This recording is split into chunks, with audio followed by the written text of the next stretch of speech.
Hello guys, welcome back to my channel healthy lifestyle with doctor Snehal. Kokum सरबत. कोकमला मराठीमध्ये आमसूल असं सुद्धा म्हटलं जातं.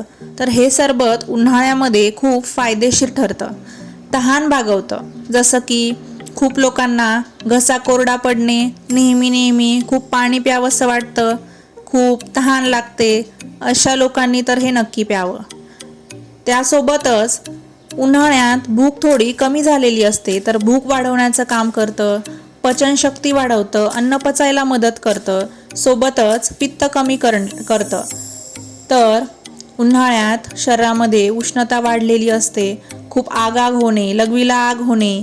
कोकम हे वाताचं अनुलोमन करतं, म्हणजे ज्यांना पोटात गॅस होणे, पोटात जड वाटणे, खूप ढेकर येत आहे, तर हा त्रास याने कमी होतो. त्यासोबतच नेहमी ज्यांना जुलाब होतात, मलाद्वारे रक्त पडणे म्हणजेच मूळव्याधमध्ये रक्त पडतं, तर अशा लोकांचं रक्त पडणं आणि जुलाब होणं याने कमी होतं. एवढंच नाही तर सरबताशिवाय कोकम आपण रोजच्या जेवणामध्ये सुद्धा घेऊ शकतो. तसं वरणाला फोडणी घालताना, चटणी बनवताना किंचित थोडंसं कोकम वापरू शकतो.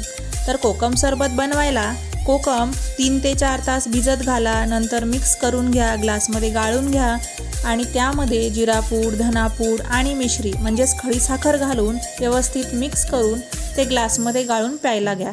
तर उन्हाळ्यामध्ये हेल्दी अशी फार उपयोगी असलेलं हे कोल्ड्रिंक आहे, जे तुम्ही वापरू शकता, खूप मदत करेल. तर आजचा माझा व्हिडिओ आवडला असेल तर माझ्या चॅनलला लाईक, सबस्क्राईब आणि शेअर नक्की करा.